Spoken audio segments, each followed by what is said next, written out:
Pour commencer, comme la plupart d'entre vous le savent, en ce moment sur Charles, on est sur le mois de l'érection, donc on passe un mois pour vraiment aller au fond du sujet. Et donc du coup, j'ai choisi une question pour commencer. Donc encore une fois, c'est une question qui est assez large, Virginie, donc tu peux t'accrocher pour celle-ci. Qu'est-ce que l'érection a signifié à travers les âges? Ah, l'érection, c'est quelque chose qui représente la puissance masculine. Et ben oui, c'est l'inverse de l'impuissance, celui qui n'est pas capable, celui qui est privé de son pouvoir. Donc, si on remonte à très très loin, à notre arrière-grand-mère, à la civilisation égyptienne, ben, il y avait un dieu qui s'appelait Min et qui est représenté sous la forme d'une momie avec un sexe en érection.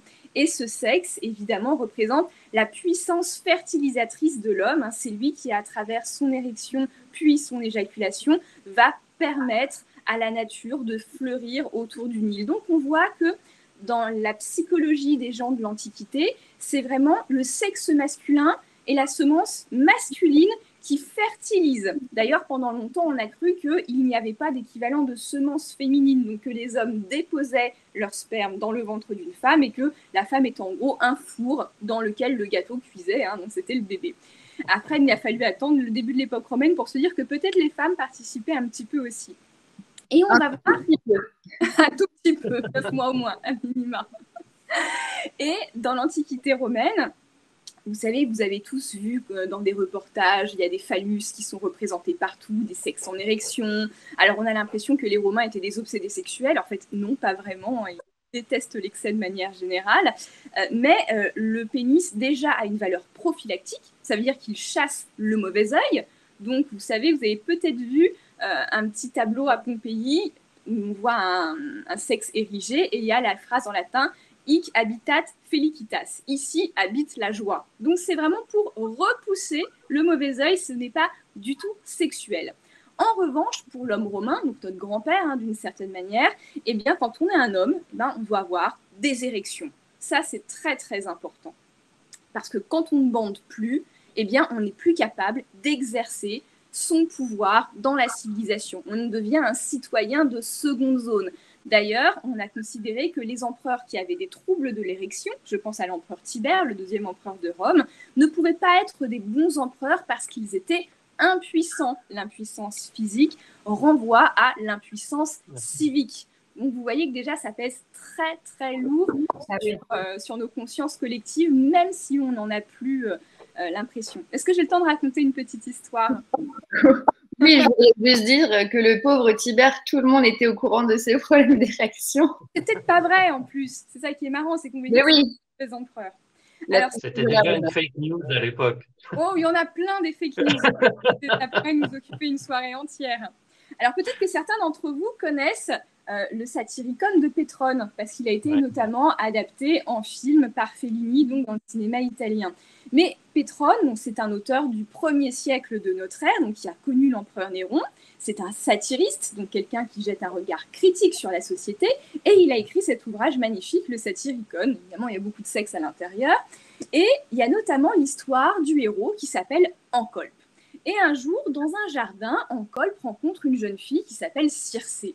Et Circé, elle a plutôt une libido assez élevée, donc elle lui fait du rentre-dedans, et puis elle va se cacher dans un bosquet, et elle envoie son esclave dire à Encolpe « Viens, ma maîtresse t'attend ».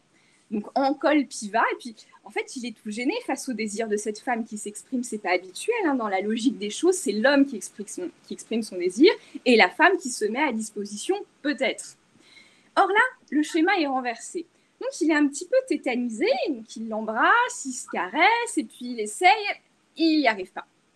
Alors là, au départ, Circé est un peu gênée. Elle se dit, mais qu'est-ce qui se passe? Est-ce que je suis pas belle? Est-ce que j'ai mauvaise haleine? Est-ce que je suis mal épilée? Donc il y a d'abord remise en cause de sa féminité.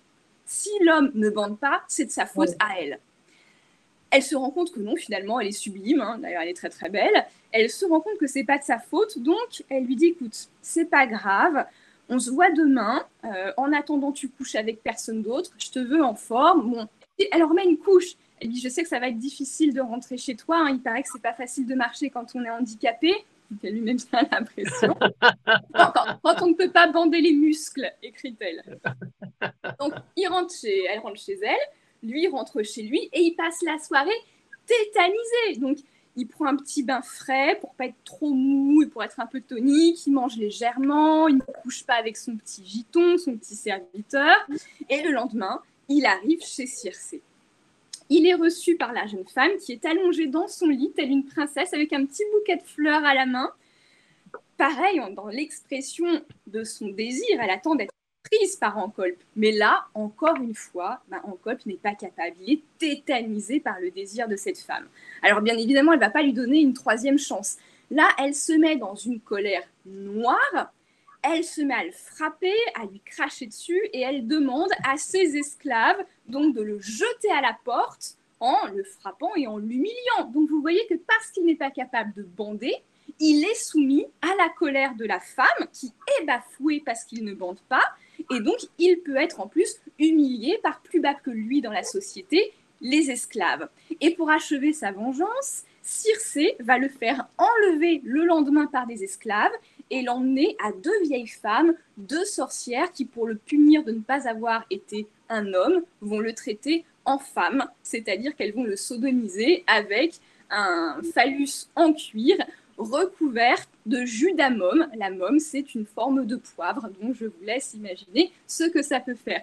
Mais vous voyez, ces histoires, même si on ne les connaît pas personnellement, elles sont ancrées dans nos modes de pensée, et toute cette angoisse de la performance qu'on voit chez les jeunes hommes, eh bien, elle remonte à plus de 2000 ans, à la nécessité de se concevoir comme un homme viril à travers la dureté de son érection.